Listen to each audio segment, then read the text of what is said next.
Ah! The other one. The other one. Too bad, mate. I did say his army. I'm just going to put that on the record. How many hammers have you raised? Not enough. Yeah, clearly not enough. Hey, there is a chance. Sami's the safe bet. It's so boring, man. Yeah, I did say Echo first. That was at least a No, honestly, when you said it, I was like, there's a world where this happens. We have seen quite a bit of Echo play so far, the Six Invitational. It's been great to see a bit of a resurgence of that operator, and he will be left in. Depends whether we're going to see as much anchor-centric util. Perhaps in the absence of the Valkyrie, it'll make an appearance.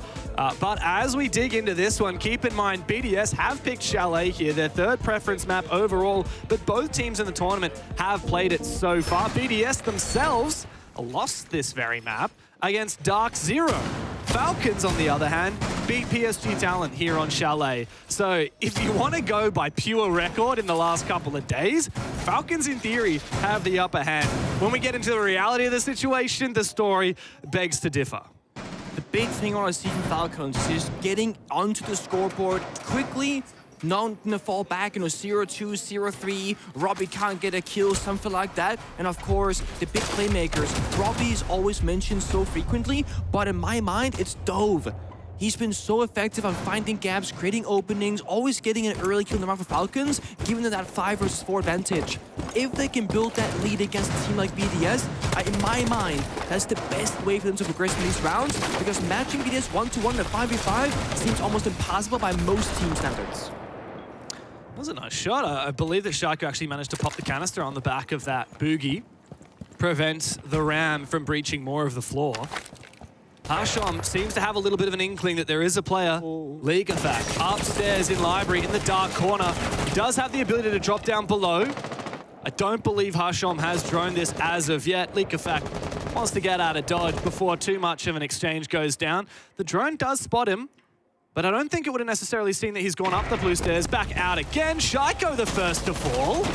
That's a big player to take down early for Falcons. Shaiko getting killed by a Deimos. Ironic, isn't it? For those of your own medicine there, for Shaiko, and this is exactly what Falcons want to do. Get the 5 versus 4, now slow things down. Just don't throw away a body for free right now. You got so much time. Establish those vent drones, get the Ram active, break apart the floor as much as you need to. All big drones have been spent, so I imagine that's been done. Second step, of course, get that hard destruction going. We saw BDS using those 2 broad canisters combined with the kite claws very early on. That was stopping Jilla from using any of those exothermic charges successfully. So now we gotta see them actually get that done before hitting the bomb set itself. It's a great start for Falcons. The camera's hacked as well. Oh yeah, max value. There's an aggressive jump out from Ligafak. Still very little pressure on that side of the map towards Wine Cellar. No attempt at a breach as of yet by Falcons. No contest over in Kitchen. A little bit of vertical game going down. Dove all the way on the top floor so as to not be vulnerable to C4s. A wise maneuver with Bride still possessing one in his pocket. But Bride, though, has managed to hold on to that main breach. Snowmobile still solid. The Electroclaw active. Might be a shot here. It's a bit tricky, though. The solid Kite Claw, EMP goes out, but there is 2 more canisters and part of Solitov, so this again isn't quite going to get the job done. And Falcons might need to go for a plan B. This is not going to work out. Go backside, open up those doors, apply that pressure. Back to a 4v4. Shots with the drone hole almost finds poor Solitov. But meanwhile, the Turk has managed to keep that breach solid using those Zodo canisters. Falcons needing to form up. Here comes Dove straight down the main stairs. Solitov finished off. Ligafak and Users to try and hold on to the site, and Users has found his by sneaking up the blue stairs. No breach, does force Robbie to go big here on the Deimos. Out comes the AK, looking for a second. As Users, he inches his way towards him. Robbie's low HP. The plant goes down from guards, and Users does have the position. 1 spray and 1 kill. Robbie now low HP and information here for Users. No gas in pocket. And the target comes out from the Deimos. Robbie has the advantage, but Users, he's gonna stick it. Is he gonna be baited out? He gets off it, and the spray! And the Englishman to clutch up massively for BDS in the opening round against Falcons. It gets so close, down to the wire. The post-plant there for the Deimos, not the greatest, right? Because it gives BDS the coverage to go for a counter defuse and bait him on in. Despite the tracker, I mean, they both know where they are. They can hear it. They got the right idea figured out.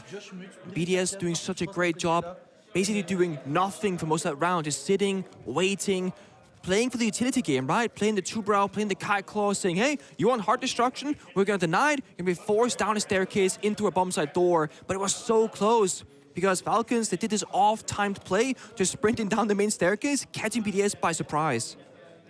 Yeah, and yet Users is able to clutch it out. BDS shouldn't be happy with that result. Yeah.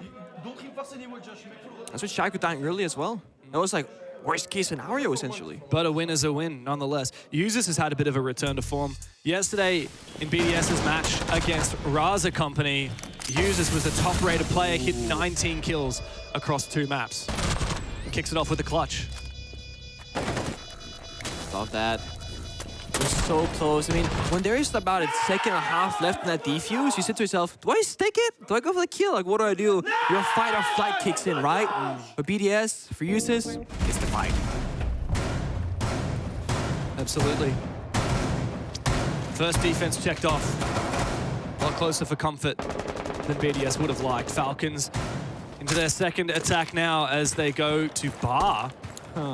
For BDS, and that Capital makes a reappearance. The Monty makes its debut here on Chalet. I expect that Capital and perhaps even the Flores to be focusing up on clearing that dark position in Library. Not sure exactly how BDS have set up Library as of yet. It is Users, the playmaker himself, in the corner of that room. He's in the pivotal position to take down. We see BDS playing so many trap-oriented operators like the Frost, the Ella, the Capcan, and the Fenrir. Again, they know Falcons' game plan is go for kills and take gunfights. They're gonna try and make it as difficult as possible. That's why I think the Monty is so great in this specific instance. Because sure, you are still taking those gunfights, but you can move around the members of BDS a lot more safely with a Monty because you got that shield coverage, and you gain so much free information by just walking around. Currently, Falcons don't want to risk losing any members. They need the Grimpies, need the Deimos Tracker. No one can afford to die right now, so they're spending a lot of drones simply clearing out the map instead of taking their bodies, which can be a risk if a gunfight occurs. And once they've secured the perimeters, then they send in the players. This does mean they're gonna have less time to work with and a bit less droning later on, but they do ensure that all attackers are alive, and that's their game plan. Bulletproof camera in Piano as well is going to make things slower for Falcons as BDS are able to continue EMPing out these drones. Good nade though. Nothing to protect that shield. It will go down. The Monty poised now as the Roteros are sent on forward. The Falcons very much engaging in a one-directional sort of push without much pressure on Library. People might be saying, why don't they play Jaeger or Mai right now? Well, you want other gadgets to use instead, like those traps, for example, to stop a window jump in, a push-up, etc., and weaken your opponents in those gunfights. That's the priority. BDS, you see them, they're sticking around, they haven't quite fallen back. C4 goes up, intro to Dove, massive. That's the backstabber injured, and they lose Capture Fire and the smoke. BDS now can only have to worry about the front push against the Monty. Their backs are safe. That's a very challenging C4 to land. A good shot from Shaiko. And Falcons are looking very much worse for wear. The Monty does find one before being traded. Likafak eventually dispatched with his J-Lad has snuck himself deep, but Hashom not allowed to sneak into the site. All up to J-Lad now, and the top floor may be his. Perhaps as well the revive onto Dove. But there's a lot left to do for these two poor Falcons players, and pretty much no time to get the job done. Shaiko may be low HP, but he can play fairly further back and safely just hold on to his position. Meanwhile, these Falcons players have got to jump in straight into some traps. It seems almost a shot, there's info, and Brede to claim both with the EDDs. Nothing for it for Falcons. Good round, good fucking round. It is a good round. We don't even trick it, it's free, I swear. The last round we got flashed. I love this. You know, obviously this side we got the best teams in the world, but even at the highest level of play, there's gonna be levels to how good these teams are. BDS, they're world class, we're all saying it, top 4, very potential grand finalists at this event. And they have this deep structure and deep way of playing the game. And I think that's why we've been disappointed with them the first couple of play days where they start slow, they fall apart, they look inconsistent, individuals not really showing up. The classic League effect, people called it a crash out and he was losing his mind. This is a person who is extremely passionate, who's the IGL, the leader of the team, the captain, who does the strat work, the prep work, the entering, the IGLing, the gap finding. He does everything. And when you're calling for your teammates exactly what to do, no one's listening, you gotta get angry at them in the best of ways. So I think Jack was right in his desk. I think after that poor performance earlier on, BDS have had a very tough conversation as a team with their support staff and said, guys, we need to do better. We know we can do better, and we gotta really focus up here. We cannot go out early in groups. That is not good enough. And even though this may not be the group of death, it's proved to be one of the most competitive groups that we've seen here at SI. It's chaotic. Everyone has lost a game. Everyone has won a game. BDS has looked a little bit silly at moments. That loss to DZ, especially the 7-1 on Kafe, losing Chalet, one of their best maps, a massive red flag. And as you said, Leakerfac was flamed and praised simultaneously for his crash out, if you want to call it that. I really hope that BDS aren't forced to that point, but it's great to see that they've been able to bounce back since then and dispatch with Raza yesterday quite handily. Now they're taking on Team Falcons, and they're off to a great start. Building those rounds one by one, and Falcons, one of my notes for them. Oh, boy, Hashom, bro, what was that? He's alive. Yeah, could be worse. Barely.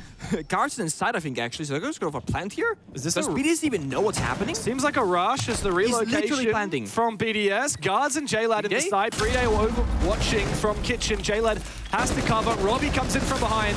Guards eventually goes down, but not before the plant can be confirmed. It's now a bloodbath as Hashom's still watching from outside, but the shotgun comes to life for Leakerfac.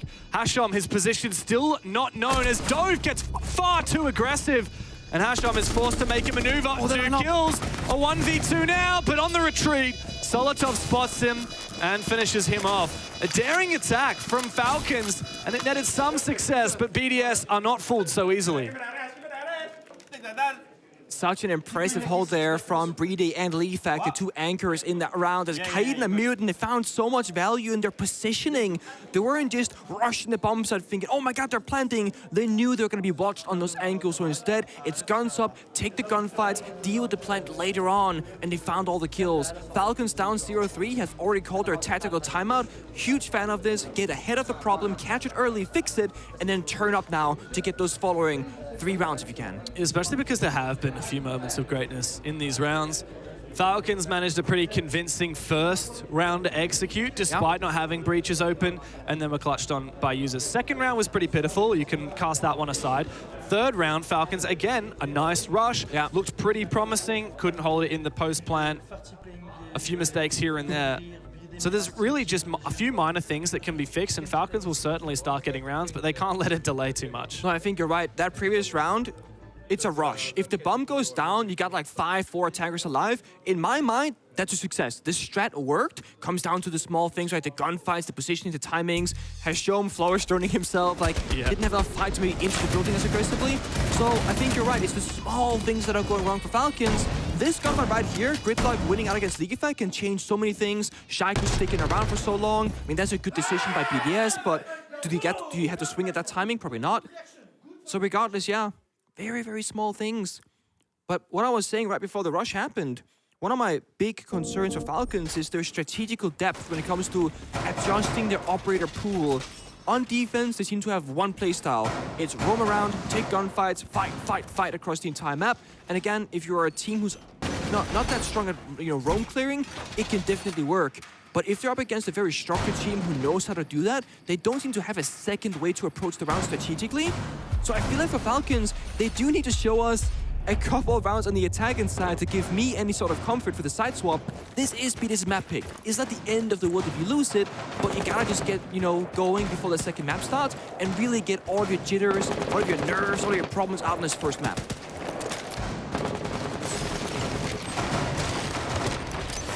Another basement attack opportunity for Falcons. This time the breach fairly easy to open up. We also already have the Ram ripping up the floor above. But BDS are going for quite a heavy roam. That does force Falcons' hand a lot of map to take if they are to try and utilize this vertical potential. Look at this run out from Shaiko. Guards will finish him off, protecting his brother. And thankfully, Falcons off to a solid start. The second time now in this basement they've killed Shaiko early. Yeah. I mean, this is a BDS roam game, like you said. They're not playing structure strategically on the bomb side for wall denies. They know they need to take a couple of fights across the map. I don't blame Shaco at all for that. That time with the pillar covering the opponent of Dove, and his team was there to cover it. That could have very well worked. Solotov finds one back on the trade. Robbie goes down. That's again Deimos ineffective. What is this? In. Dove survives somehow. Very risky there. Robbie's already gone down. Dove low HP. Even though BDS lost a player early, they've made pretty good work of this roam. They've made it look pretty doable. What's this from Hush? I'm sure this is not with the Legion on the board. 3 of these players from Falcons still just outside lobby.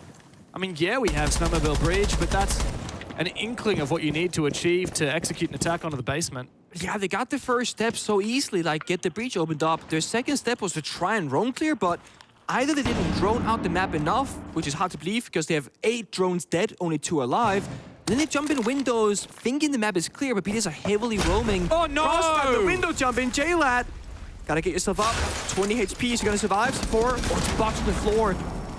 Juice almost dies instead. Embarrassing from users to be damaged himself. Nice. Dove has a beautiful angle all the way from the top floor, and he will confirm that kill onto users. Perhaps now there is a chance for Falcons as Kickoff looks to get aggressive. He's spotted that diffuser. He's making sure that he's covered off. Solotov teams up to finish off J-Lad. BDS still aware that they're the ones with the diffuser as Kickoff is looking to force a gunfight. Guards should win this. And he does eventually with Hasham coming in from blue. Falcons have once again flipped the script, but Solotov, he loses his fight on the peak. It's up to Brede now.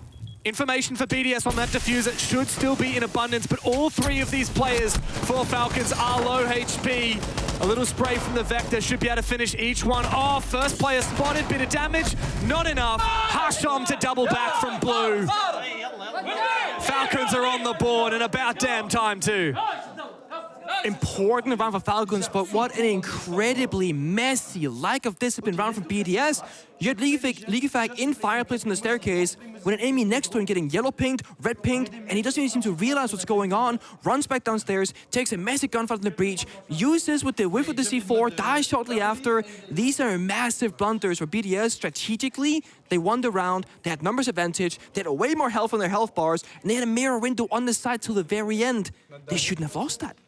Sometimes you win them, sometimes you lose them, and because BDS got that 3-0 lead, this isn't gonna mean anything in the bigger picture, but if rounds start slipping away like this, we can see that mental tilt set in again that we saw against Dark Zero.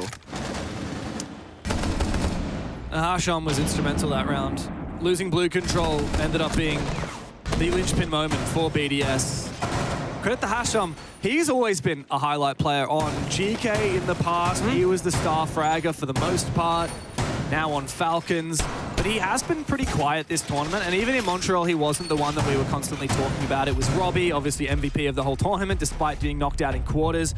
Dove, in the match that we casted recently, he was the playmaker. He was the instrumental one for Falcons. It's nice to see Hasham, who's often in that lurk role, having a little bit of impact, especially against a team as strong as BDS that you wouldn't expect to let lurkers have a big impact. Oh, you're right. Seems like Hasham, he has good stats, but is often outside the building, holding ankles and such these days. And again, there has been a small change-up in the roles of this team with what we assume is the communication go from English to more of an Arabic-oriented calling communication style. Which again, puts into question, Robbie, is he that 4+1 player playing on his own? Does he know what's happening around him? For BDS right now, they're feeling the pressure. Windows getting opened up, doors, Twitch going against those default cameras. But who we see for this time lands. Robbie, nice Kickoff, because he jumped out the window. Okay, fair enough. So they were trying to make this mini play to get users out alive, right? He jumped out the same second user was getting fired by the Capital. He gets a C4 kill, Kickoff dies, they trade 1-for-1, users lives. Not the end of all, but I think Falcons, they take that trade happily. Good information on Solotov's position here for Falcons. A drone well hidden on top of one of the cabinets in mezzanine, and you can see these yellow pings continuing to come out. But how do they intend to deliver the killing blow onto that player? I see one frag grenade on Dove, he's nowhere nearby.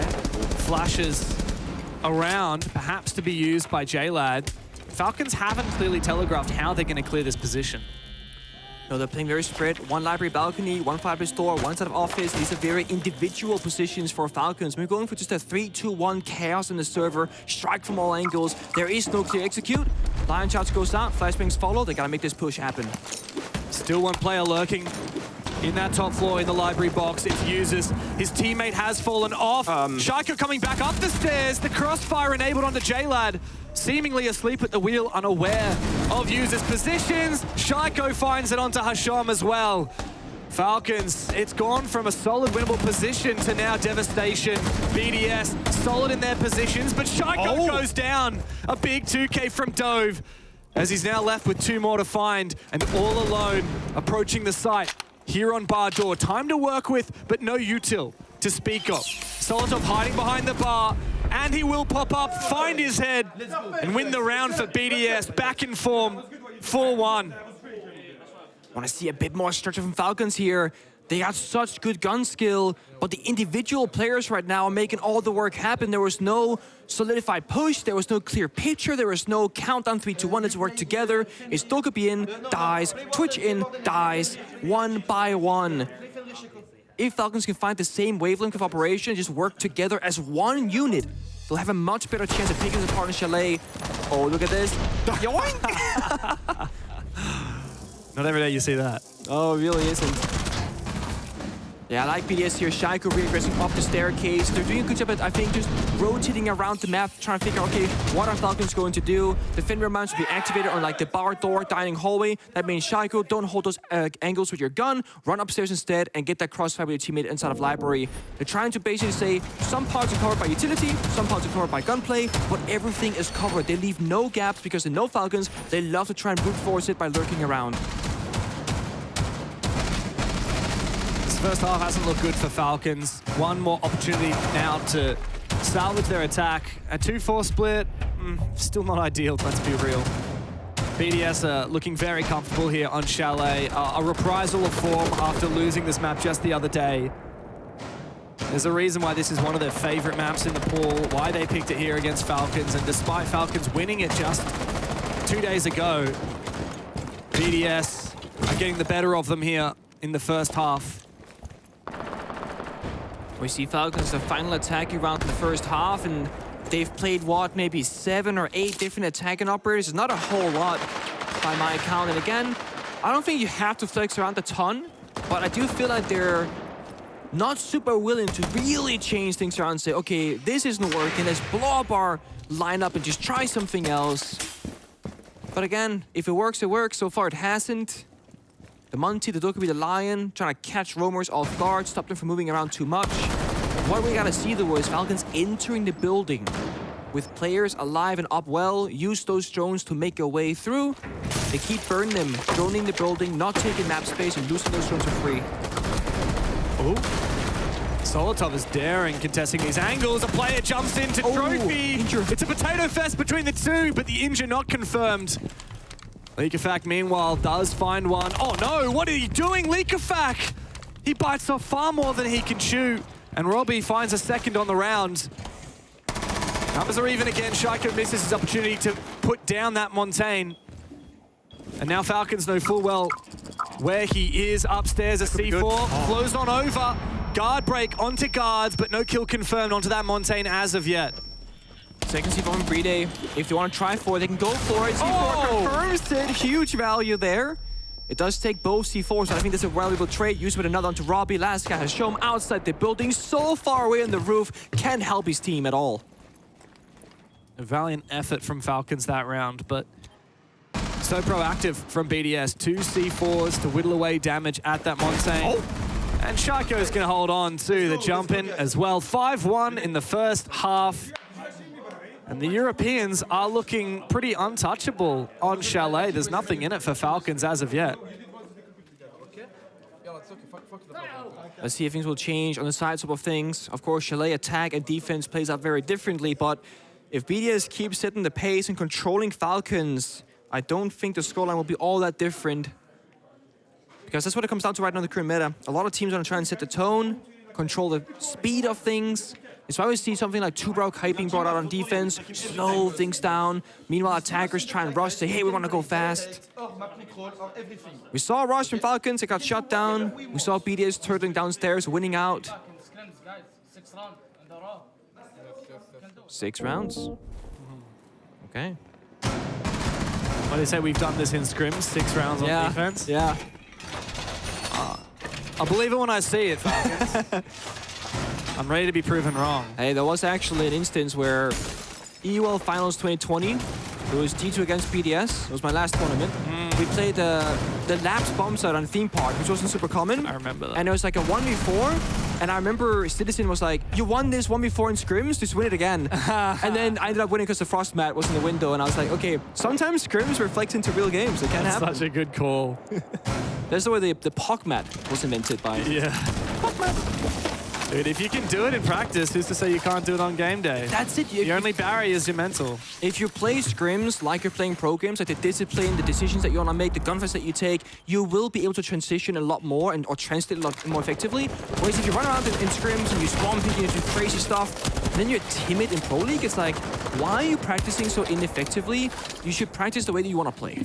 Yeah. And if you want to play jumping out every window and spawn picking, sure, go for it.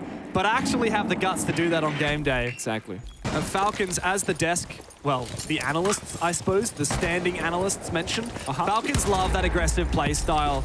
They're on that defensive side. In theory, they can dictate the pace, but it's BDS teasing out something, perhaps baiting Falcons. Baiting. They're pushing. And we see Diffuser and Solar and Repel with the Grim and the Shaco and the Demo. So trying to make, force Falcons to make an error, to move around too much, but they're not. They're playing disciplined. They join Solarium, they see the staircase is clear. Next set of Green Candelas or Candelas and Grim Beast can maybe make BDS advance in towards the building, rappel on in, because right now what they're missing is a foothold, a place to start inside the building. With half the round burned, it's time to start entering soon. Shaco and Bride, of course, Diffuser in hand, they should be going in first. Guards, a run out. Where was that from? Perhaps lobby? Oh, it was the balcony. That's a good pick, though. BDS going for an execute-heavy strategy, losing their Ying. That's the danger. Still outside. I mean, what's the theory here? They're gonna get some red pinks, maybe. Yeah, they see one player. A little bit of floor bang coming out onto Jayla, but nothing really gets done from this. There they go down. There's up to Larry. Robbie finds one. No. Still no pressure from the double window since Users was taken down. Nobody from BDS has to resume that position. Shaiko makes his way forward, takes down Robbie. Hashom looking for a peek. Leagafak has made this winnable. Still red pings on those players in Solarium. Hashom wants to go for the peek. He's going to sacrifice the peek as advantage if he waits and holds an angle, but he finds Solotov looking for a re-peek now, and Leagafak finds him, but not before he takes down Shaiko.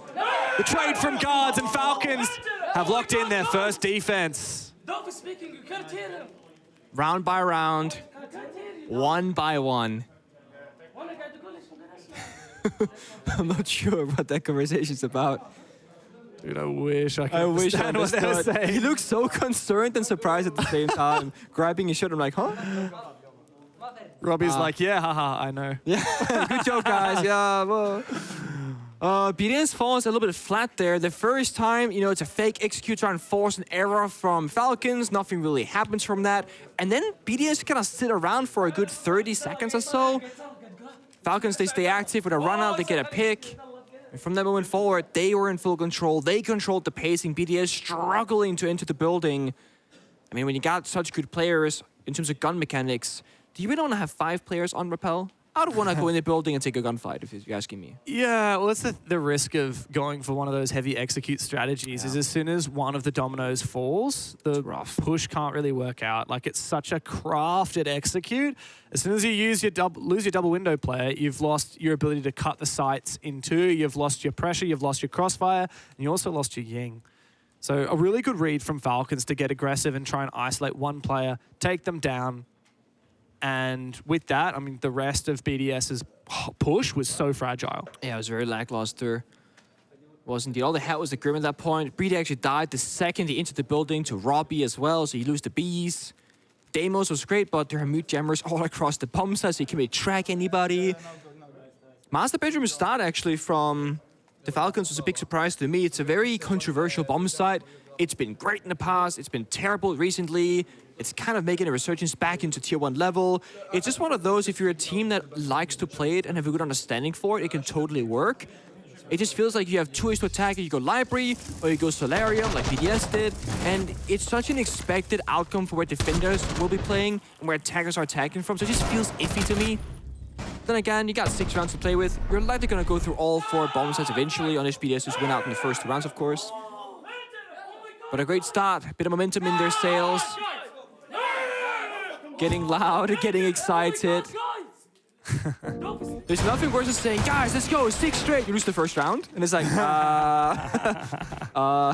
Yeah, well, that would be 5 match points they'd be staring down. So Yeah. a good start here for Falcons on the defense. Give themselves confidence, especially with how that round panned out. Like, it was convincing. Yeah. Yeah, they had a really good read onto that BDS push. They didn't expose themselves. Solid start to the half for Falcons. And the start of a comeback, perhaps. 5-2 lead for BDS, though, leaves very little room for error for this defense of Falcons. They go down to bar and games.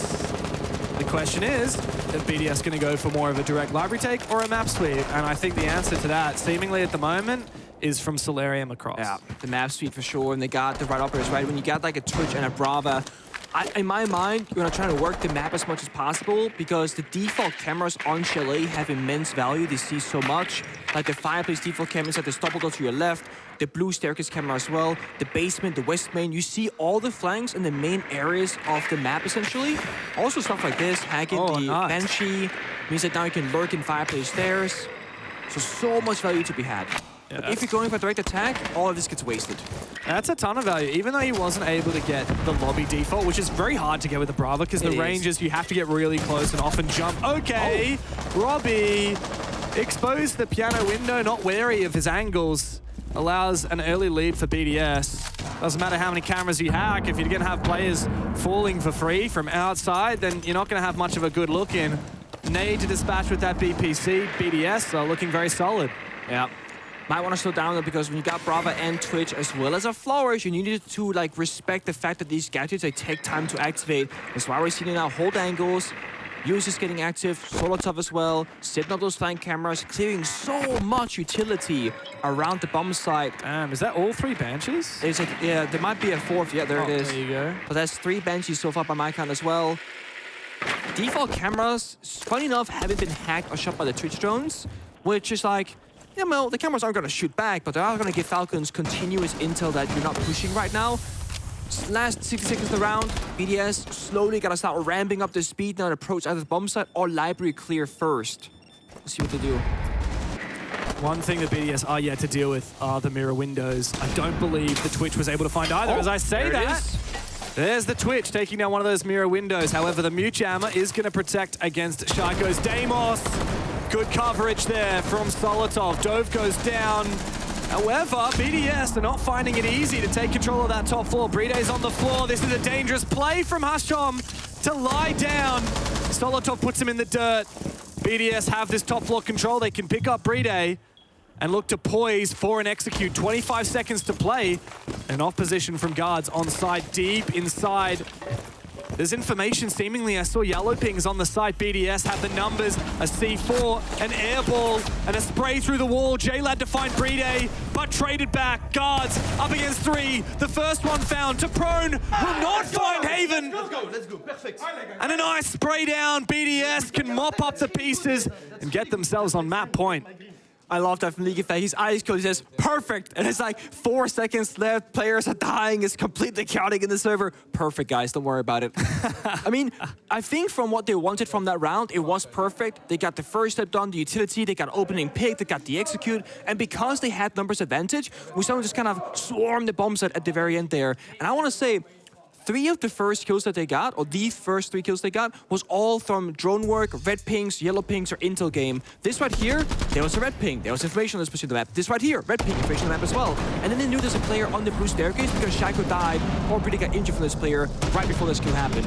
So there's so much information game from BDS that gives them these openings. Combine that with hacking on the Banshees and getting rid of the bulletproof cameras, Falcons were very much in the dark. Whereas when Falcons were attacking, they kept getting hit by Fenrir mines nearest them and giving away their positioning.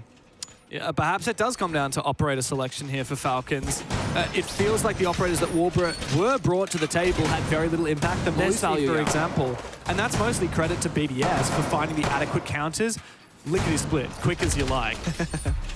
Oh, this is a rare one. We get to see a League Effect on Monty, by the way. Damn. So, Leagueifag, for people who might not know, is a very, what we call like a gap-finding IGL. He's a player who calls the shots for his team, but from the front lines. He likes to get active on the battle, on the fighting, but he's a phenomenal mastermind when it comes to just picking things apart strategically.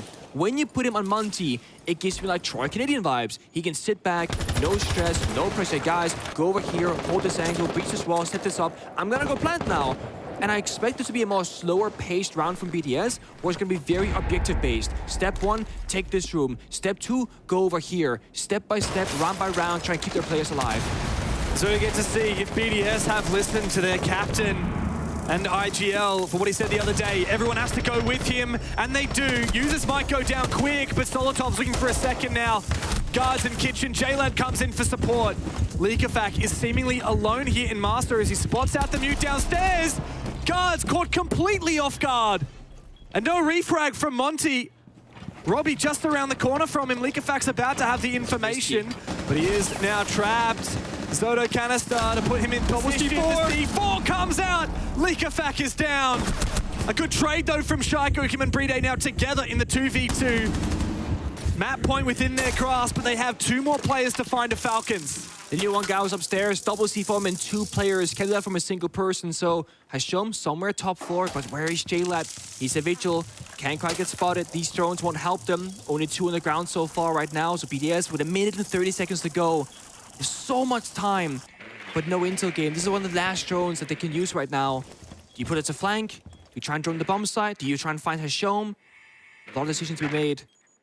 Got 1 finger boost, got 1 Grimbees, but no nades, no flashbangs. Once they reach that bomb site, it's all guns blazing, no util. Thankfully, time is on BDS's side because information certainly isn't, as you said, just 2 drones up. Falcons still have that lobby default. Hashom also seemingly aware he snuck deep up into Piano. And I don't think that Bride will have any idea. He's still on cameras just around the corner. Shaiko's going to expose himself. Hashom takes him down.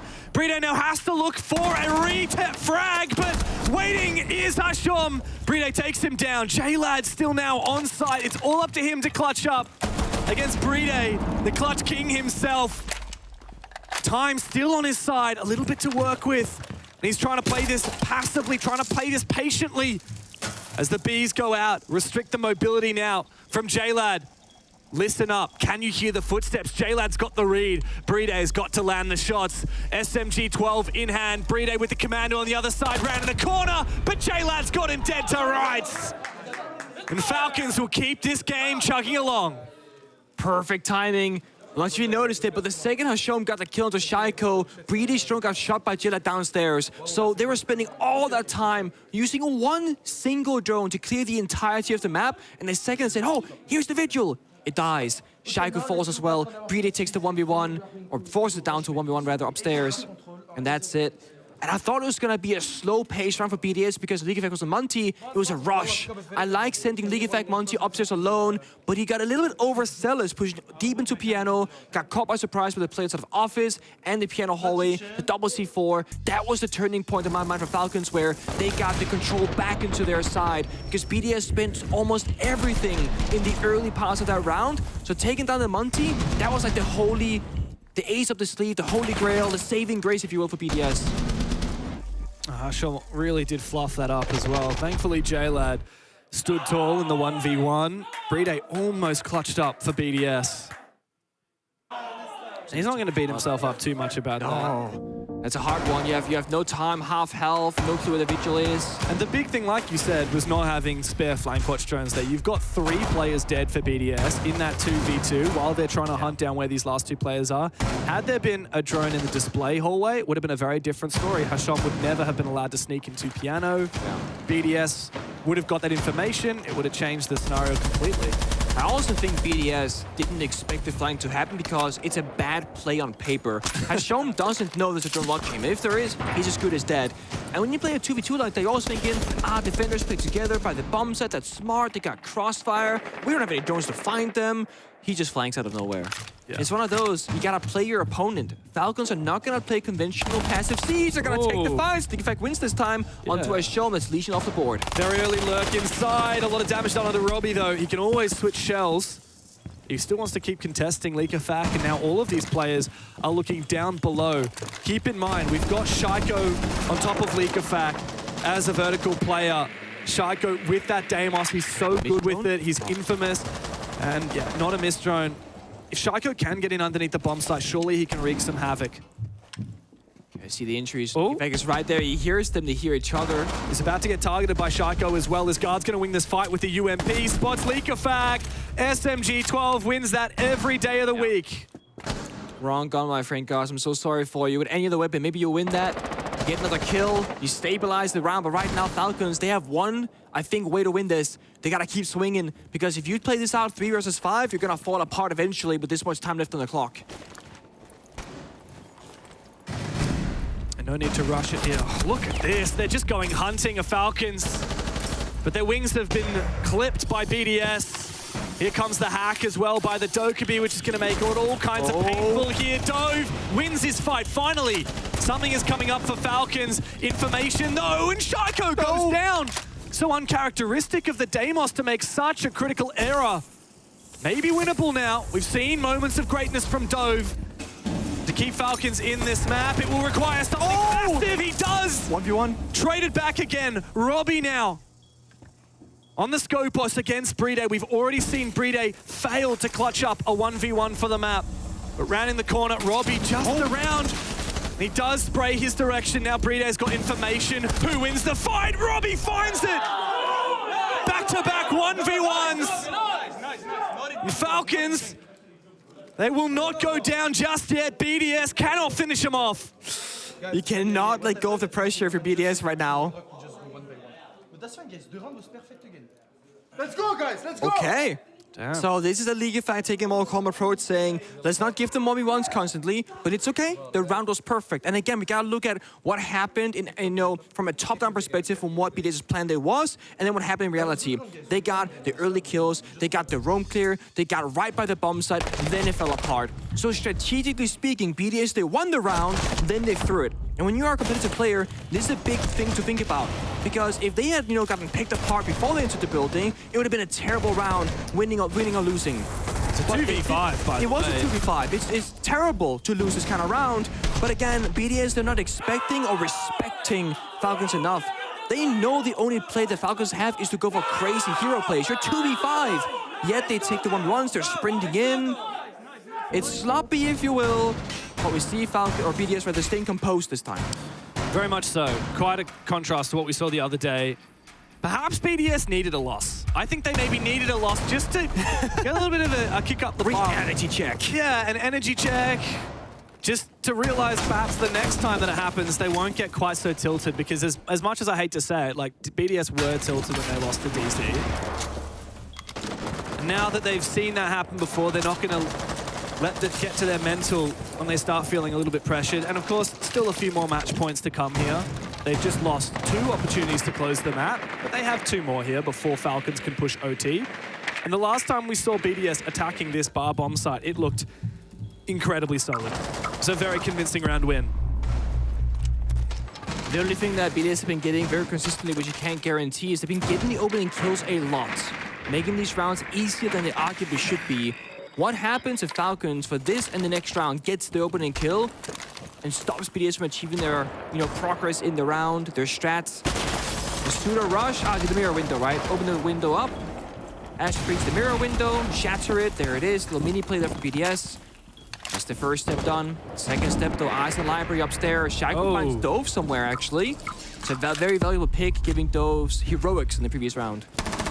As you mentioned, Falcons, the best entry team at the event so far. J-Lad himself, second best entry player at the event with 13 opening kills to just 6 deaths. BDS have really flipped that story in this game. They've won the majority of the opening kills in this map, and they're keeping up that pressure now that they've found it as well. They won't let it go again like they did that 3v5 just past. The line is going to lock things in. The line's going to make it so difficult for Falcons to reply. The C4 doesn't find anything. They're just waiting for Falcons to give them another pick. Yeah, they're all outside library, just fishing, prodding, stabbing around, droning everything 2, 3, 4 times. BDS, they have 3 drones left, limited intel, but still kept on fire, kept on smoke, 1 Deimos tracker. They got utility. They gotta start acting. League Effect goes towards dining kitchen for a backstep downstairs. 2 members in library balcony. 1 guy outside the bumps out window. This might just be a BDS that's gonna say, let's just hit them from everywhere all at once. Oh no, Hasham's about to get spotted by Shaiko. He was in such a cheeky position. Oh yeah. But now he's spotted, and that does mean League Effect should know about it. Robbie though, is gonna find 1 on the site. Bring things back even again. BDS also taking a hell of a lot of damage, but he will find his pick. League Effect deep in the side. The IGL with a wall bang to rip the rug out from underneath Falcons. Diffuser. But BDS with the diffuser has been shut down. Cold on the ground. Now the case will rest as Leakafak and Shaiko, the iconic duo, try and pick it back up. Leakafak forcing it down. Shaiko lying in wait, watching this hatch. But guess what? Hasham, he snuck around and he's found that C4. No kill with it, and Leakafak has now made Hasham all alone. No information for him as 2 players stand on the other side of that bar playing a game of Duck Duck Goose. They will finally best the Falcons and take the first map.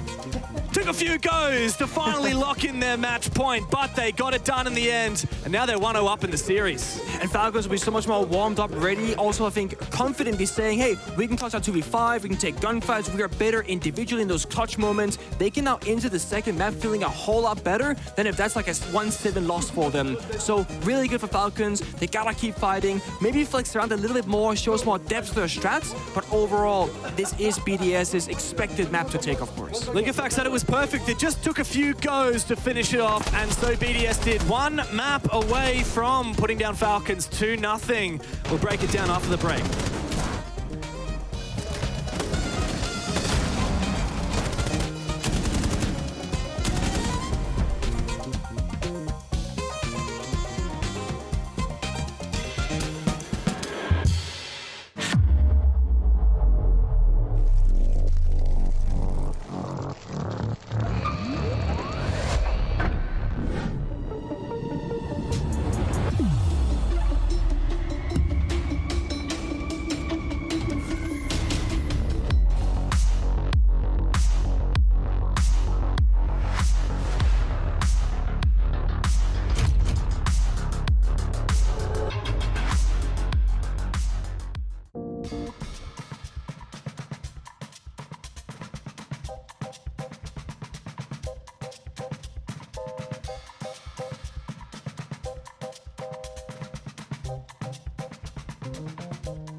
We were a little worried there for, unfortunately, Falcons at the start of that map, but they brought it back. 5-1 first half. BDS kick-started this with a bang, but then Leo, Falcons, they found their footing, but really slowly.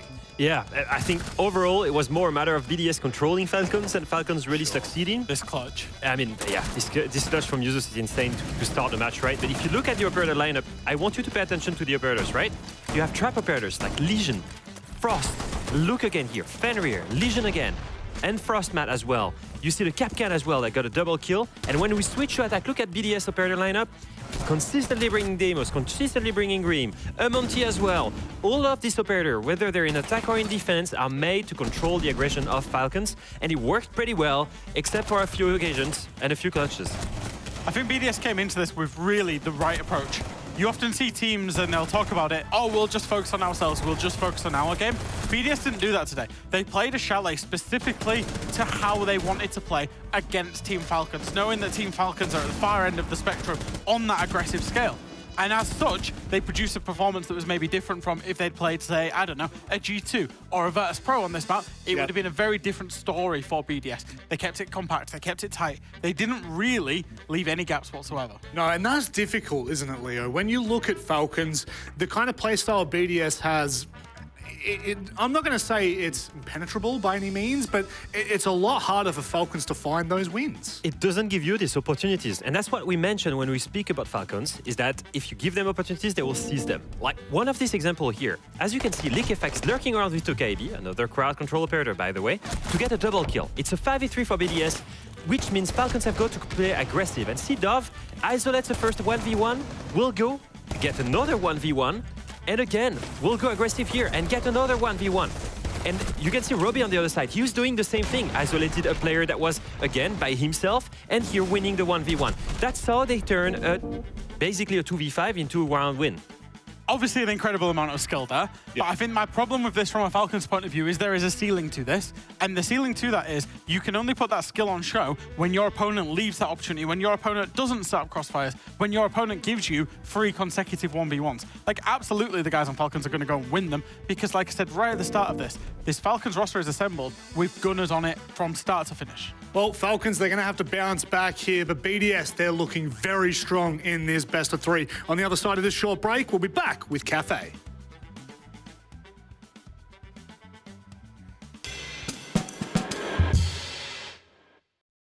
Não sei nem dizer assim, porque é realmente a realização de um sonho. Porque quando eu entrei nesse lugar, eu vi a magnitude do que é isso daqui. E de lembrar desde o início. Back it up, back it up.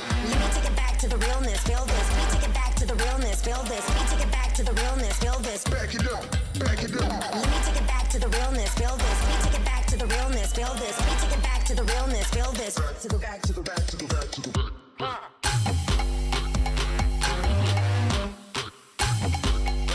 Take it back, take it back.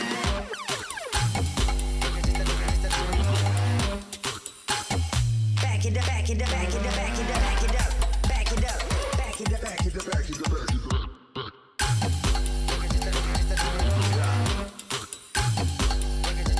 back, take it back.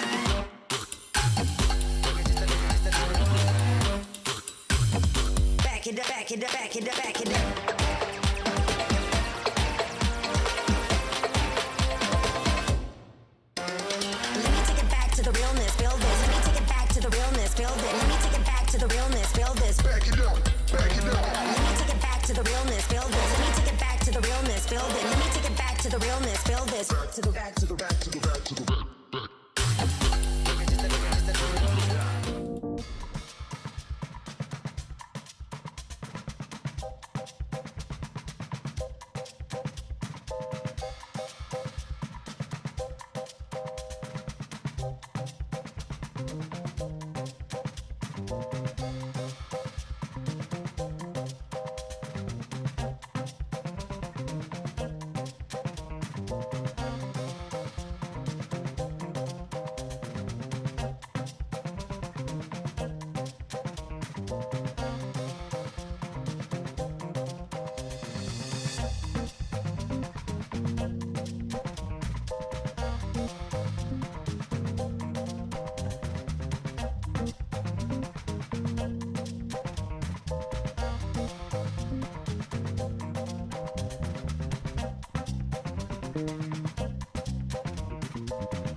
Well, Chalet is in the rear vision mirror, and now we look at the windscreen to see but one map that stands between BDS and taking this map. Or series, I should say, because we're going to Kafe. This one, we've just kind of touched on it a little there.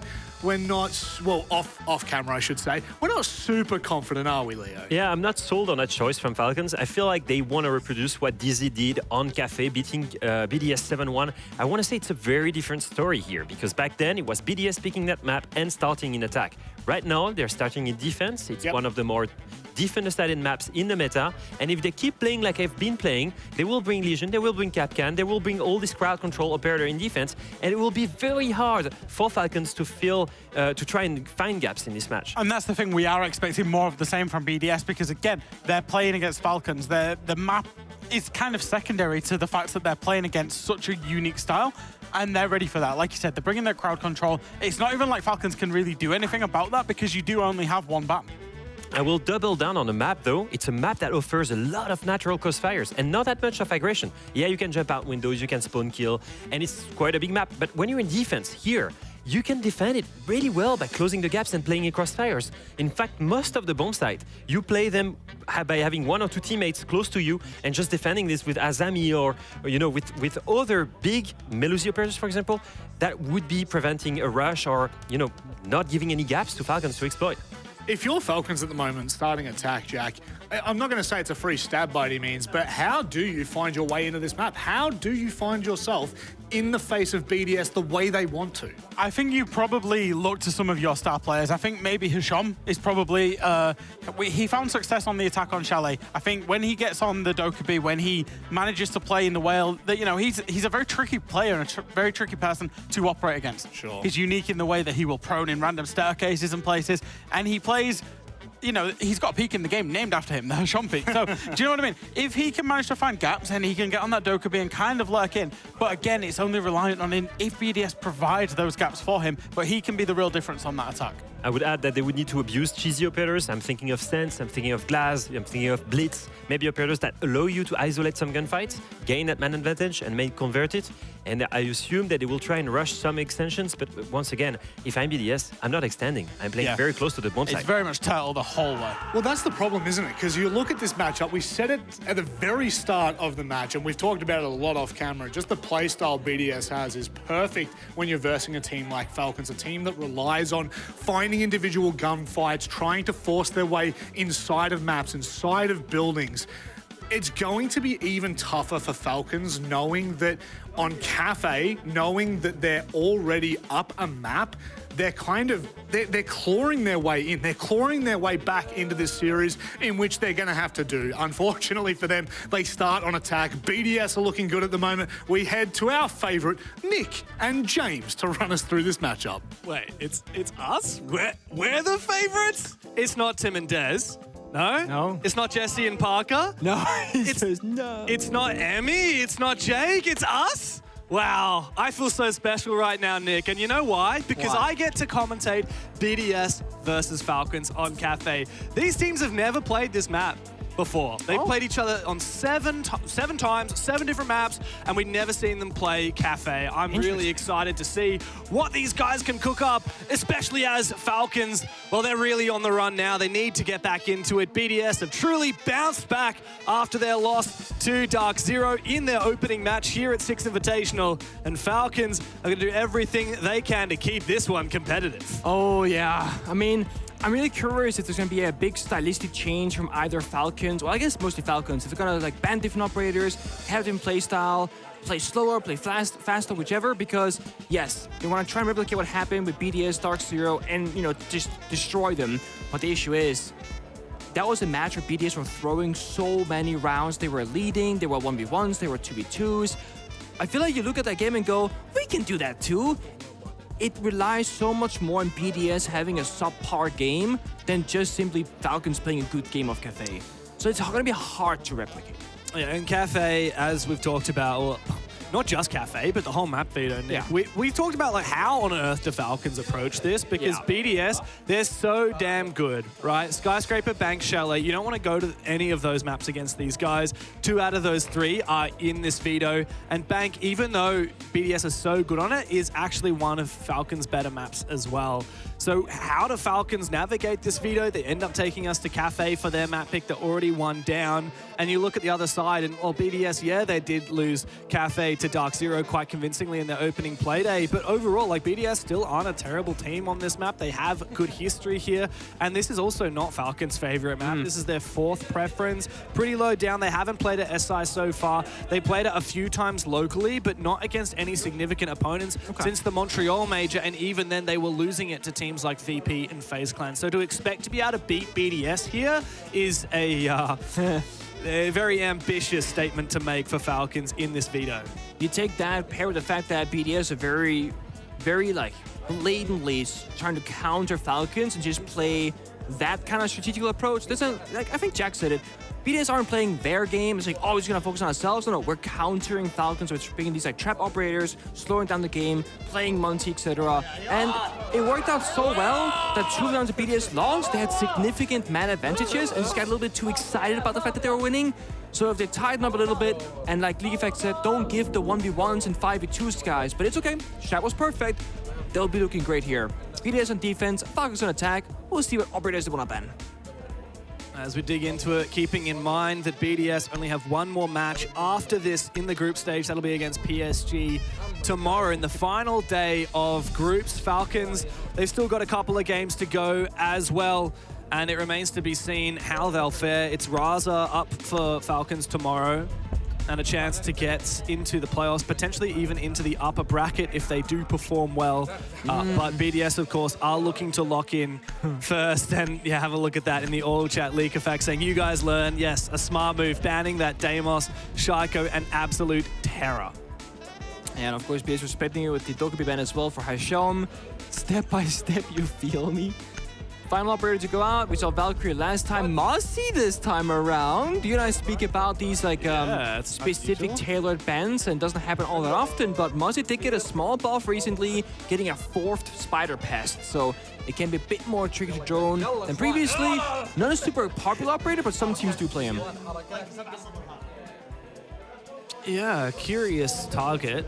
Especially on Kafe, it can be quite challenging to get your drones in the building. Limited droning. Especially in the prep phase, right? If you can lock down those staircases, only 3 staircases, and only 2 of them lead to the top floor, you can prevent any pre-placed drones from getting in the building early. A lot of Kafe is also droning from windowsills, so you're throwing those drones in. And Mozzie is so much better than Mute at protecting against drones being thrown in from windows. So a nice move from BDS to ban out that operator, keeping in mind that there's a slight little UI mishap here. Actually, the bands underneath BDS's name, the Deimos and the Azami, those are Falcons bans. Yeah. BDS themselves ban the Mozzie and the Dokkaebi. And that Dokkaebi, I quite like that, as we've already talked about and as the analysts talked about. Hashom, if he can start finding his form on that Doki, that's a great way for Falcons to get into it. BDS, like you said, playing the counter game. They're not just playing their siege, they're looking at Falcons saying, okay, well, what are these guys' strengths? We respect them. We'll take those away.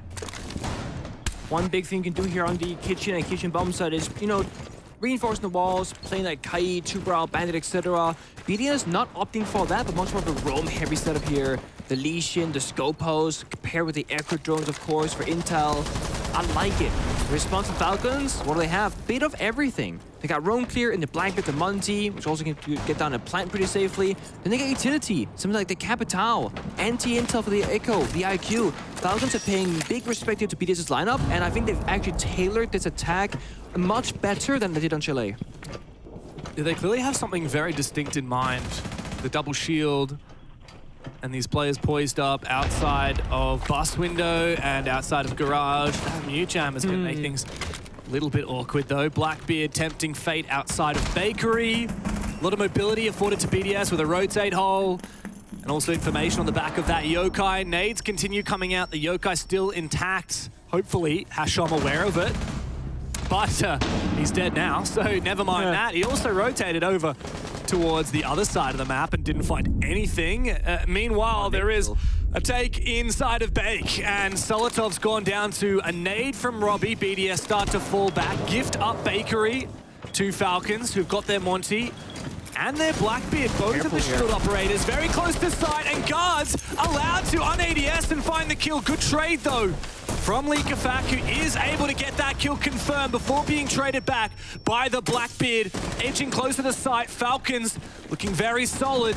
Shaiko feeling like he needs to make a maneuver to get up in their faces. Goomine pulled out of the foot for Falcons.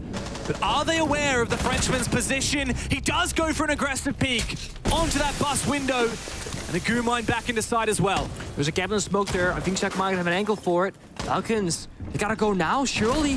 Here's the flank. No, you can't be allowed to do this, Shaiko! Careful. How does he get away with that? Bride's made this a 1v2 for Robbie, and Shaiko's doubled back for more. Too easy. Old school Shaiko, baby. Taking every fight, every engagement, and winning out every single time. It's hard to shut that player down. Falcons couldn't get it done.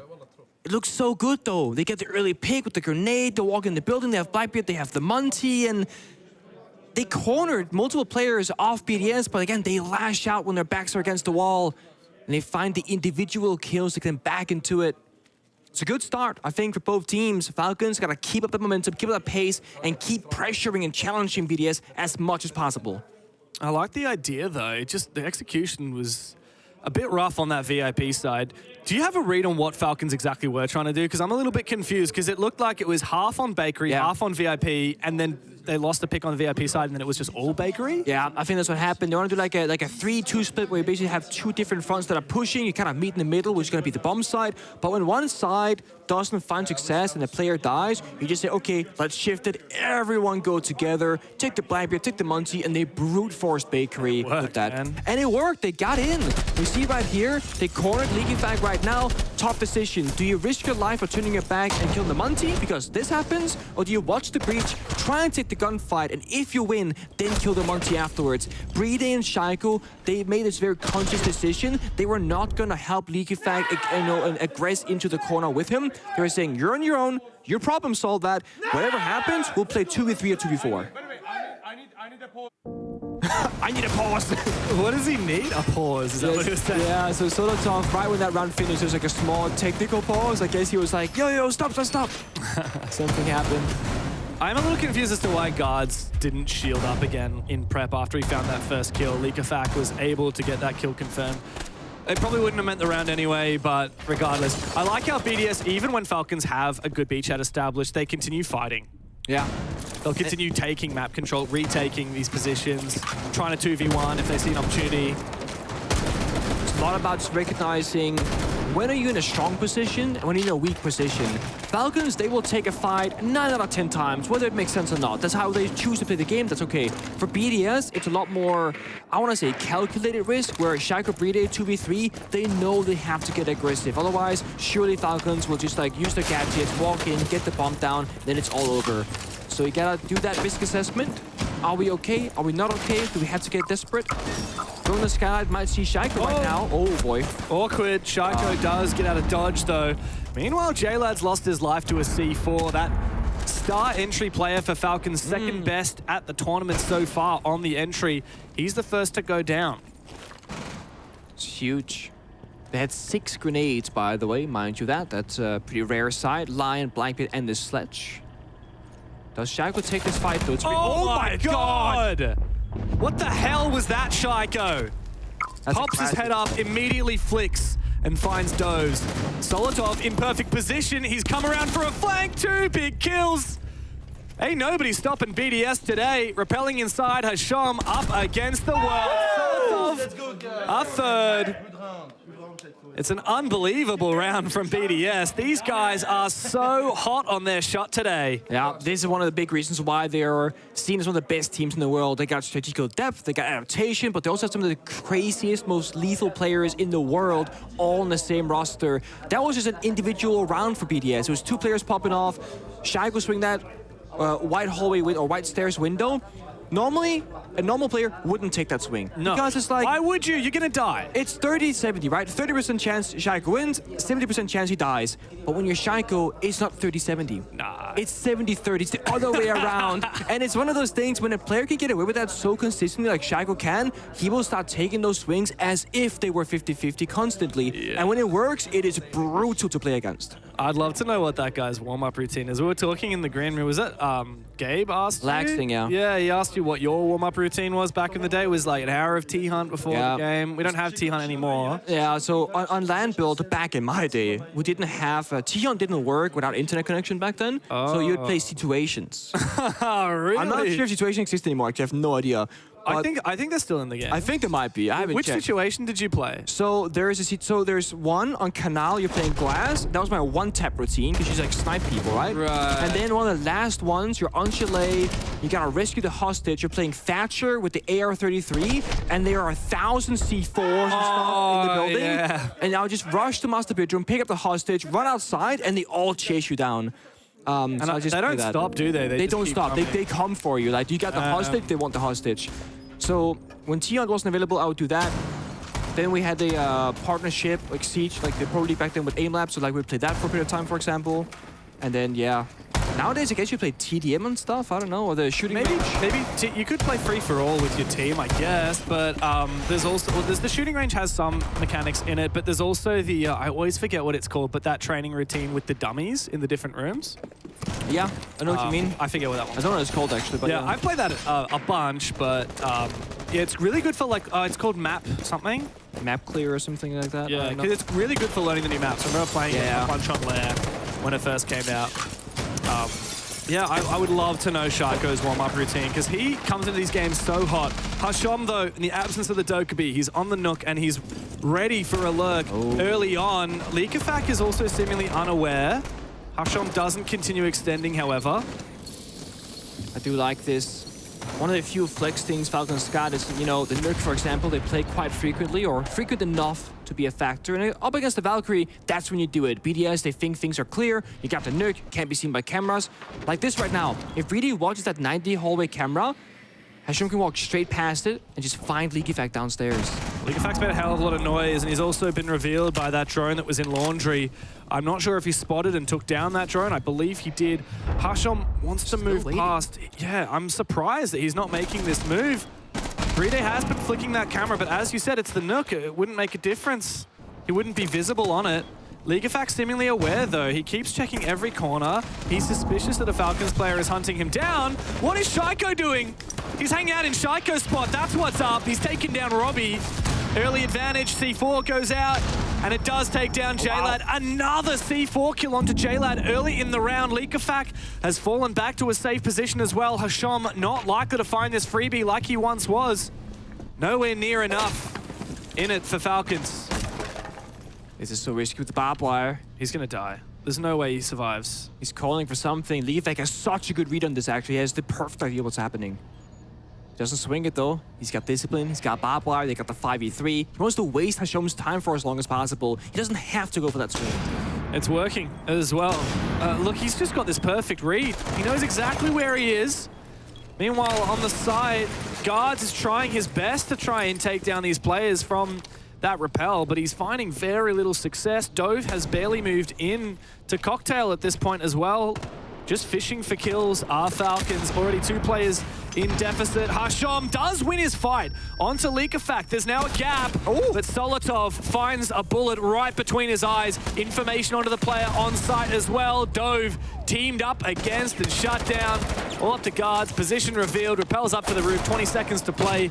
Nothing in it here for Falcons. They took a tactical timeout after going down 2-0, and now they've struggled to convert it. It's a desperate look here for the MENA roster as BDS are looking as untouchable as they ever have. Yeah, 2 issues right now. Falcons starting attack on Kafe. It's very tough, especially against a team like BDS. But secondly, I think Hashom massively misplayed that situation. You're playing the Nurk against the Valkyrie. We know BDS checking that 90 hallway camera the entire time downstairs. Surely you push behind Likafak and utilize the Nurk gadget. Instead, he waits. Likafak gets up the staircase. There's barbed wire, there's a beep boop, etc. Sure, Hashom gets the kill eventually, but he spent the entire round chasing Likafak, waiting, holding angles, not getting it done. You have to be more proactive because what Hashom essentially doing right now is making the game 4 versus 5, because Likafak, he got a C4 kill, he was running around, he was doing stuff, he was IGLing. Hashom was quietly, not even using his mouth in real life, making calls, sitting there, holding a dead angle. You gotta do more.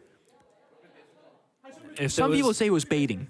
Yeah. I'm not gonna go that far, but some people say he's baiting. Who was it that was it DZ were calling Falcons baiters? Yeah, they were. Yeah, they were. Right. And the thing is, Hashom statistically has been a pretty standout player for Falcons this event so far, doing pretty good. But if you really break down a lot of his kills, it's people walking into his line of sight when he's holding those dead angles, getting exit frags, etc. So Hashom, he's a great player. He's got the Hashom peak named after him, after all. But I do feel like he's not forcing the value that he gains. It's his teammate pushing people around, or his opponents making mistakes or just slipping off. Yeah, well, in that case, he was required to be independent. Yeah, but And he I wasn't think doing anything exactly, with it, right? Like, maybe when supported, he plays well. Look at this run out from Shaiko from the bust window, times it perfectly. I didn't manage to see whether there was a teammate on cameras perhaps calling for that, or maybe he just has the timing down pat. But that's Robbie gone down early.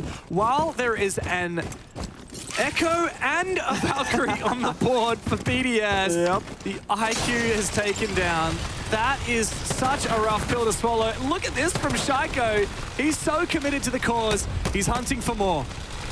I love this. As long as it works, right? Unleash the Shaiko.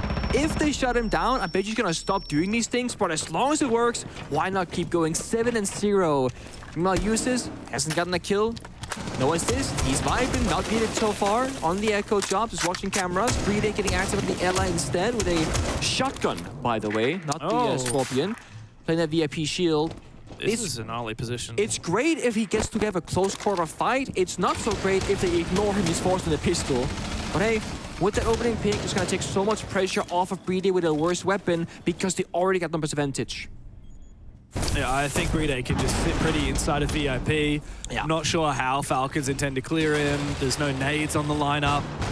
Actually stacked 2 players. There's Solotov hiding VP next to BDS, just throwing on the floor. Oh, so really? I think, I think they're trying to sell and bait this. Like Monty goes in, they try and take BDS down, and then bam, we got a backup player. Wow, they're lucky that they have a numbers advantage, because if not, BDS would not be able to afford having Solotov hiding in this corner.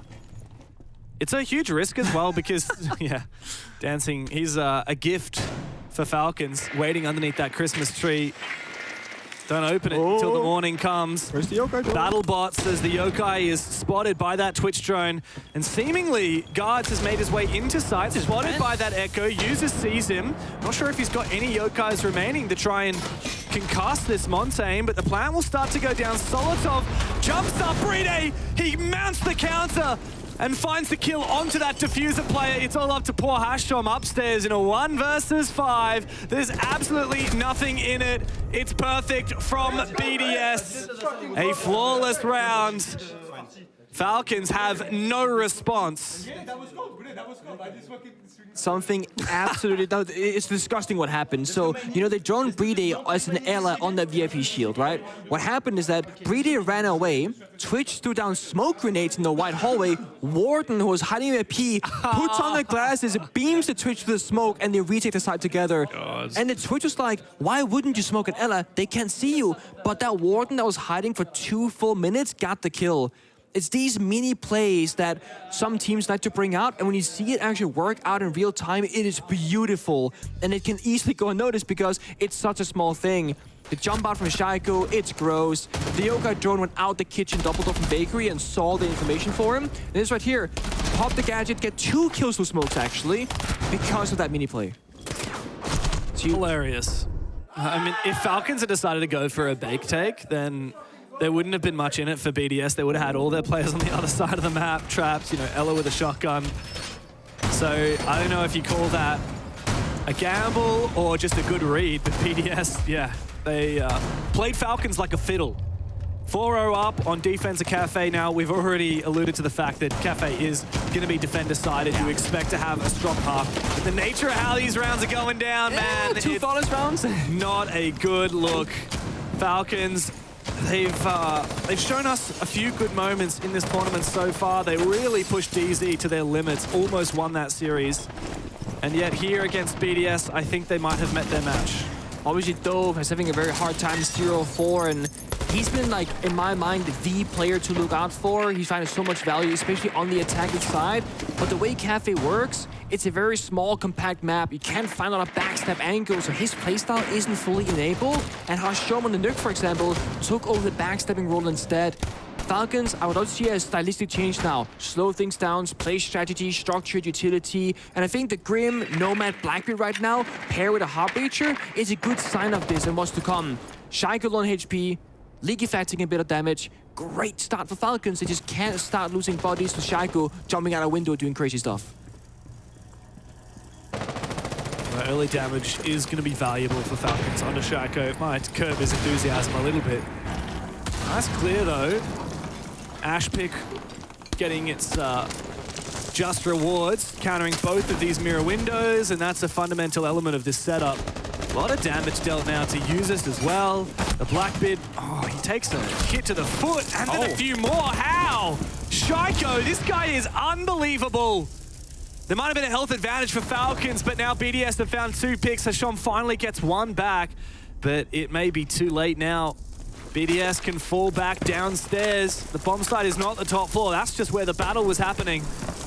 They can retreat safely. Numbers advantage, 1 minute left to play. In BDS, they have layers, right? The mirror windows, the castle barricades. They haven't fully fallen off top floor, just the aggressive spots. They're still hiding behind the walls. Users finds guards again. So things Dover. are falling apart. There's a shot. Solotov goes down. Guy's been unreal this game. 6-2 after the heroics on Warden last round. User still has that C4. It's going to be a nuke against Hashom on low HP. Bomb site down in Fireplace. How do Falcons expect to try and execute? It's a mining Fireplace defense here for BDS, and they've got so much map control still. A player in reading yet to have been found. That's Bride. He's got the ability to peek out from pillars as well. He's got information from that audio call. Dove wants to try and find this fight, wants to try and force the issue. Meanwhile, Hashom coming in from behind. Dove finds his pick, maybe winnable. A spray. Hashom cannot afford that small magazine in the Type 89. Here comes Shaiko though. Low HP doesn't seemingly matter. There's no time. Diffuser's on the ground and Hashom cannot find Shaiko. Only one bullet was required. But Shaiko can just hide and win the round on time. You know what Soto was typing while that was happening? He was like Bader, LOL in in-game chat. His coach is waiting for a face palm and he's just trash talking in-game chat. Dude, oh man. Hashom has got to be feeling it. There's been so many moments like that where he's just been too little, too late. 5 defenses in a row for BDS. Man, is there any way back into this for Falcons? Because if there is, I'm not seeing it. I mean, you can't even kill Shaiko, who's 8-0. There's so many things going wrong from an individual standpoint. Light him up for 95 HP at the start of the round. You still can't kill the bloody guy. It's absurd. I still think they're just trying to stabilize in the first. And this is the thing about Kafe. The hardest part in my mind is actually to get that foothold where like you have a stable ground to work from. What I mean by that, on the previous attack, if Falcons could drop down the hatches and like half piano and half cigar, 4 or 5 attackers alive, you know, flank drones are established, you have breathing room. Do some verticality, you drone, you dunk on the staircases, you're fine. But if you're dropping and Shaiko's fighting you, and Uses pushes you, and League Effect gets a C4 kill, all of a sudden things are falling apart before they even start. Falcons are losing almost all 5 rounds in the first 60 seconds to something like this, where Shaiko's bomb Robbie for the second time, goes 9-0 and smiles in the player camp because this is oh so free. Just look at that shit-eating grin on Shaiko's face. He knows exactly what he's done. Yeah, BDS are very much locked in. Poor Robbie. He's had a bit of a shocking tournament compared to what we saw in Montreal. Still an above-average player, but above average is not enough for Falcons at the moment. Talk about lackluster performances. We hyped up J-Lad coming into this as the second best entry player in the tournament, sitting at 0-5. Negligible impact on the Shield operator as well. This is devastating. This is the worst showing we've seen out of Falcons on the international stage in a long time. Here comes an attempted execute though. As the fire comes out, nades to follow. A little bit of ground taken for Hashom. Still information. Where's that player gone? Over on Cocktail. Trying to clear these roamers on the top floor is a lot easier said than done. His timing is off as well. He backs away at the perfect moment. And Shaiko's found Dove. Another shot for Shaiko. This guy is unreal. This is peak prime Shaiko back in action. It's so he's typing. He's typing. Wait for it. He's typing. Step by step, boys. He's 11-0 for goodness sake. Oh, and they botched the nades. I guess there's ADSs. Maybe that's what made a difference, actually. So, again, small Dude, the read. adaptations. They know exactly how to play this. BDS, Get the ace. they're cool, That's calm, a 4K. collected. A quad for Shaiko. One more to find. Give it to him. J-Lad sitting on the doughy. Shaiko, 12 kills and yet to die. It's time to go hunting, son. He's in cigar. Oh no, never mind. He's in white stairs hallway right now. He's coming for it. Shaiko's sprinting up the hallway. Get the ace. At this point, J-Lad is just waiting. Just baiting. Feels like the prophecy has been fulfilled for Shaiko. They're all running away, leaving Shaq with the kill. Oh, he's so close to it. He can smell him coming around the corner. The ace for Shaiko. And there's that smirk. A smile on his dial. 6-0 on Kafe. BDS are simply indomitable. What a glow up. You take the Kafe match against Dark Zero and you compare it to this one against Falcons, the exact same map. From crashing out, yelling, screaming, throwing the most disgusting rounds of their careers, to Shaiko 1v5ing their opponent in what seems like more than just a single time. 3 flawless rounds out of 6. 2 spawn peaks on the same player of Robbie. Shaiko is swinging these gunfights without even yellow pings and is destroying every single player. At this point, what do you do? I think you just kind of not give up. You should never give up. But losing 7-0 doesn't seem that bad right now. Just to end the misery. You remember the first map, it was a 5-1 first half for BDS. Yeah. And there was hope still in Falcons' eyes. They said, guys, we've done 6-1. Yeah. Comebacks, Instagrams, we can do it here. Look, they got close. They had a valiant effort. I think they won 2 rounds in a row after that point, fended off a few match points. But being 6-0 on your map pick on Kafe, where you've seen BDS get slapped silly by DZ not very long ago, you've just been aced by the god himself. 13-0. 13 and nothing. One of the most unbelievable scorelines we've seen at a Six Invitational since, bloody hell, since I can remember. Falcons, I mean, they were perched to try and challenge the Kings, but you can't take a shot unless you're sure it's gonna hit. Because if it misses, BDS will come back swinging, and that they have. 6 match points now for BDS, and on the other side of this game, first place in their group. Falcons and defense can set things up and try and shut down Shaiko, and you know, I might have expected more trap operators to just defend here right now, but it's something. Aruni, Castle, they are gonna slow down BDS right now. We see them just pick a very flexible lineup, right? The IQ in case of intel, like the Valkyrie, the Echo, the Grim is always great to have. And Shaiko, funny enough, on Brava. He's gonna play Brava this round. After going 13-0, farming on Jaeger Legion, he is gonna play a drone-oriented operator. That's a lamp. He shot the lamp. Yeah, nice one, Dove. Shaiko's like, dude, yeah, I can drone, sure, no worries, I can drone. Here's a nice pick. That's the first time in a hell of a long time that we've seen Falcons off to a flying start. It's Guards who's really tried his best to step up for the squad here on Kafe. Hasham spotted, almost loses his life to Solotov on the other side. Hasham tempted to make something work. This gridlock distracts him, and Solotov can confirm the kill, numbers even.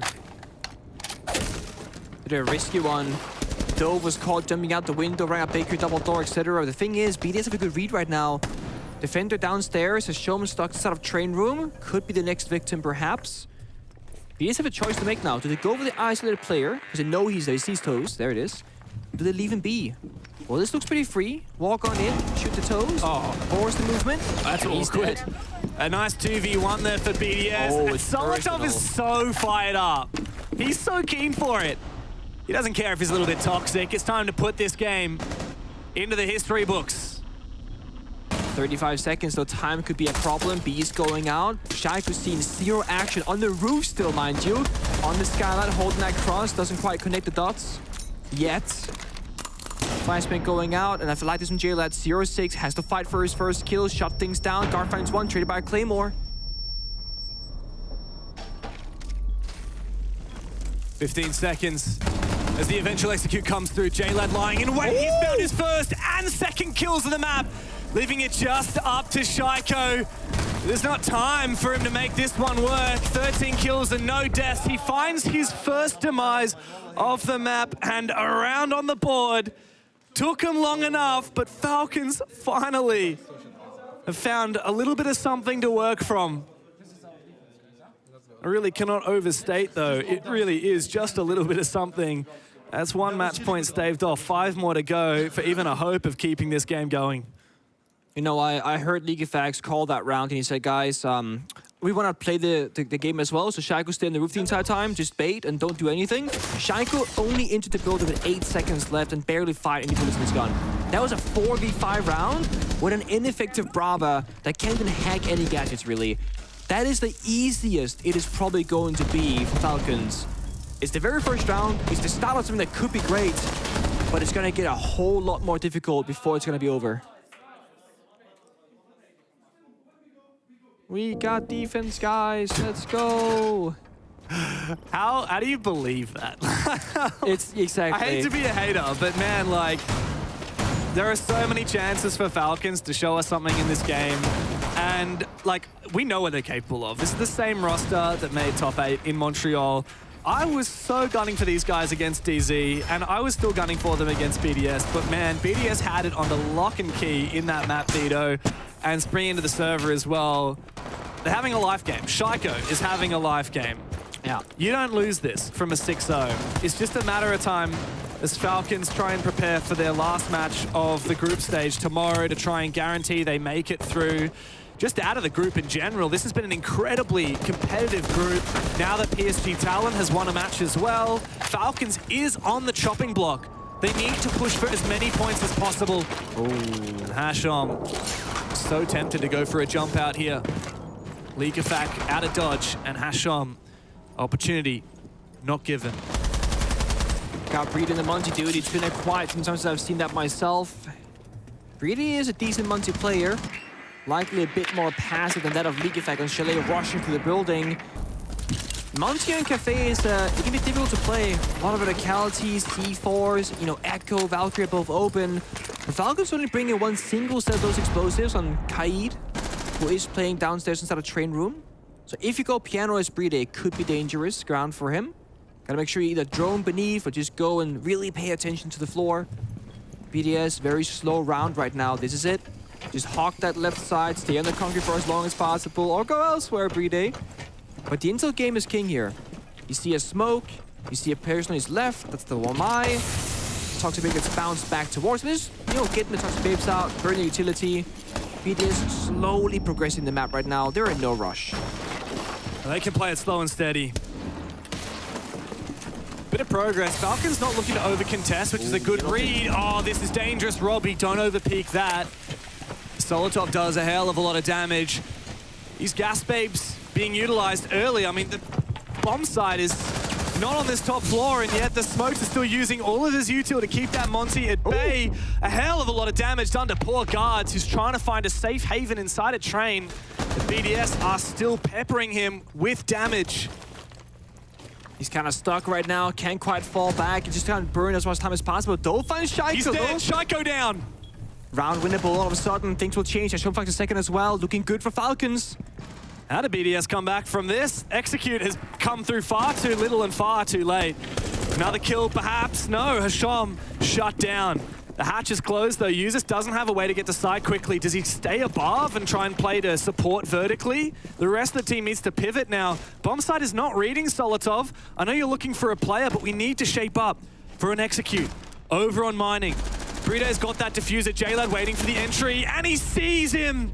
The planter is down, the shield is out. Solotov desperately vaulting over the canister, over the banister. He loses his life. Users up against two, both players low, but there's nothing for it. Falcons onto the defense, finally finding a bit of form. I don't know if this BDS trying to hide strats, so to speak, or just simply not be able to like communicate clearly.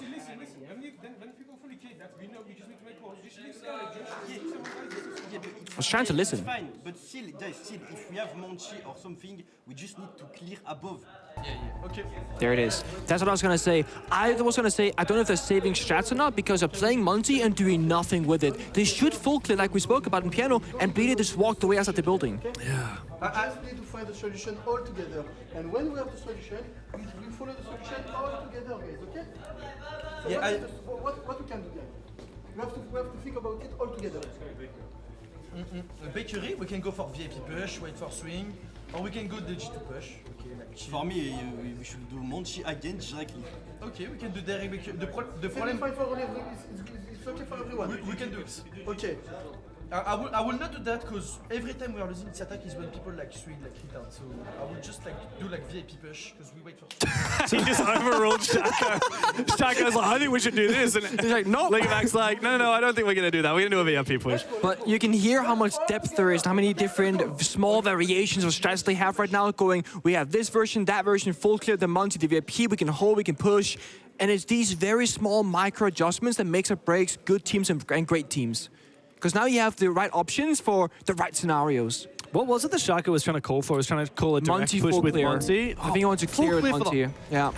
Oh, I guess they were expecting it to be down bottom. It's not. Yeah, it's not like they were talking about kitchen VIP takes, etc. Oh, okay. But the thing is, the way Kafe works from a very fundamental standpoint is all the same.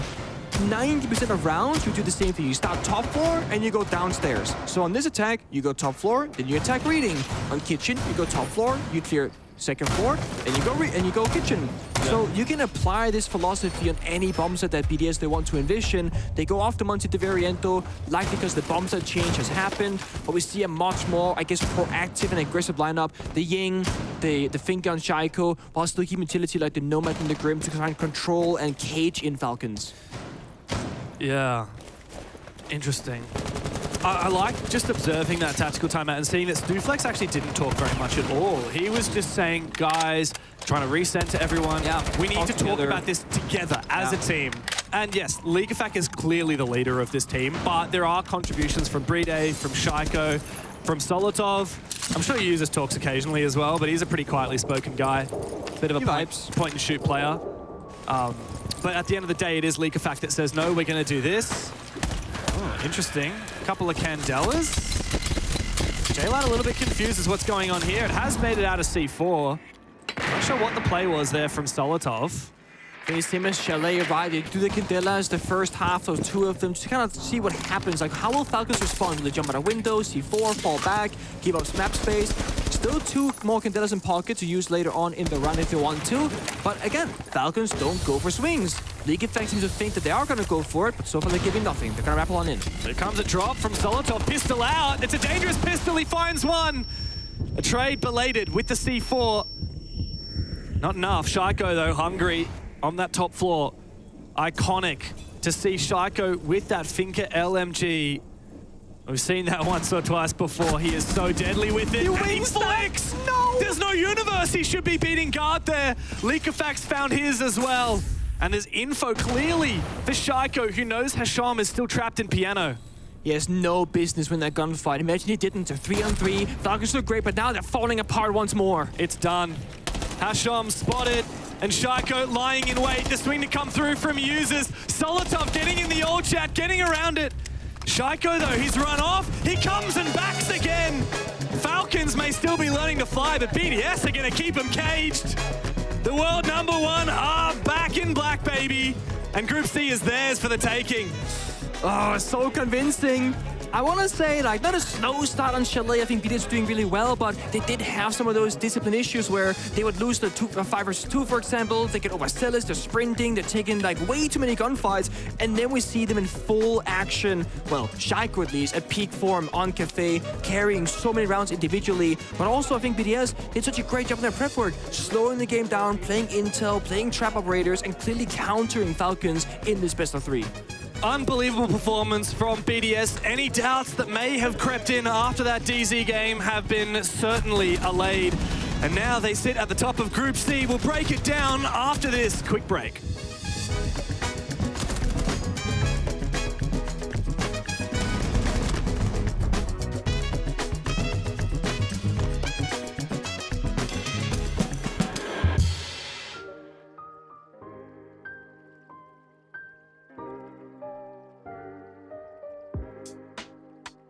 Players' feedback is everywhere on Siege, from reports, survey analysis, meetings, playtests, workshops, studies, watching streams and videos, designing comms, reading thousands of comments a week, answering DMs. It's insane. So players do have a fancy seat at the table, no question. They just have different opinions. Sometimes it's a little puzzling, but that's all good. The Siege ID critical player base is a driving force. I'm listening and we're all taking in so much of your positives and your concerns and trying to make the game just a better place for everyone.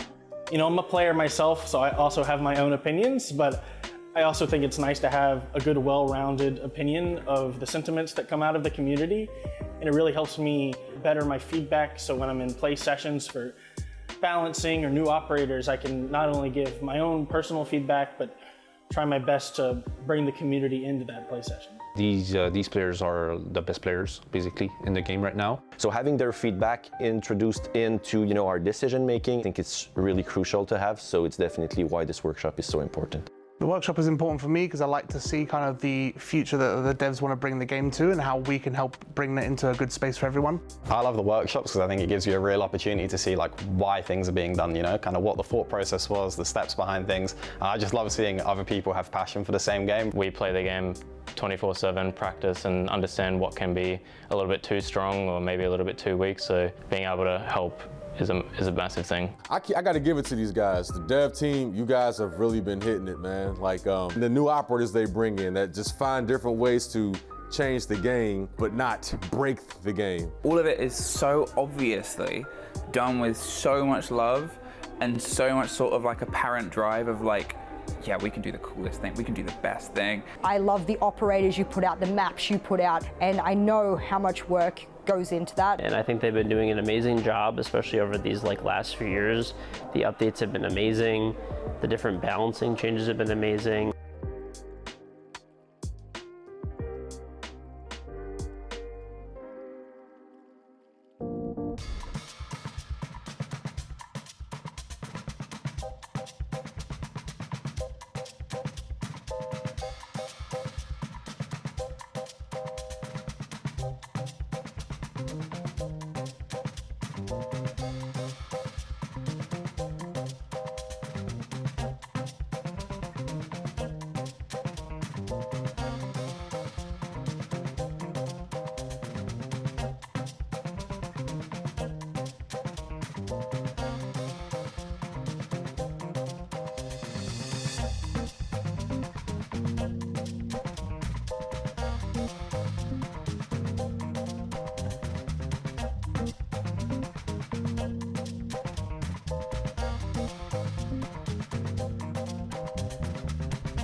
Well, this is the first time we're seeing Julio in a BDS jersey.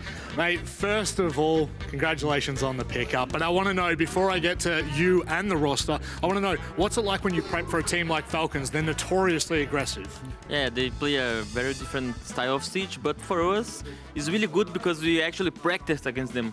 So we know the every little detail they do, like the red plays and everything. So for us, it's easier, but it's always harder, because the way they play, they looks like they don't care at all, so it's harder, but like I said, for us it's fine. Now you got one game left. It's PSG. Obviously, they just won their game earlier, so who knows what could happen. At the moment, you're top of the group. I just want to check how the vibes right now. How do you feel like the team's done in phase one?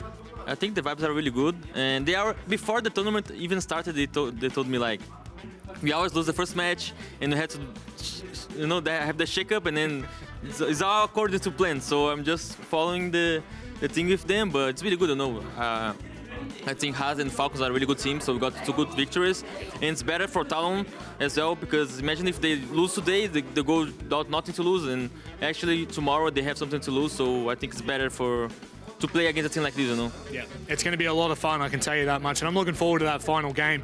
But I want to ask you now, this is the fun part. You have just joined the roster, or at least you've announced that you've joined the roster very recently.